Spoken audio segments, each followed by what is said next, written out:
inutusan ni Jessica yung mga bata na maglinis dun sa kwarto nila. Diba hindi mo naman sila pinapaglinis ng kwarto? Oo. Ayun nga, pinaglinis ni Jessica yung mga bata. What? Kamusta naman yung mga bata? Ayun, pagod na pagod oh, natutulog. Ito pa ang malala ate. Nahuli ko siya, pumasok sa kwarto mo. Tapos kinuha yung 1 million mong pera. Naku, ba't siya ginawa yun? Di ko alam ate. Asan siya ngayon?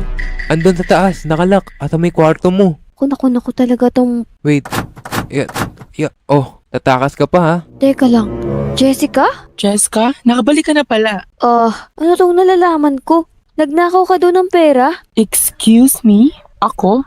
Never in my life ako magnanako ng pera. Sinungaling ka. Nakita ko nga, kinuha mo yung pera ni Ate Cheska. Jessica, aamin na ako. Ninakaw ko talaga yung pera. Pero inutusan ako ni Peresi. Ate, hindi totoo yun. Isa lang naman ang ibig sabihin nito eh. Alam mo, Jessica, kanina pa namin napapansin yung ugali mo. Tignan mo, may sungay ka pa. Hindi na ako mag-iisip pa. Kaya nga. Jessica, you have to believe me. Pinaperahan ka lang niyang lalaki na yan at saka yung mga bata. Ate, eto, tingnan mo sa bag niya. Ayan oh, yung pera. Ayan oh. Pinapatago to sa akin ni Presi. Etong lalaking to masyadong masyadong sinungaling.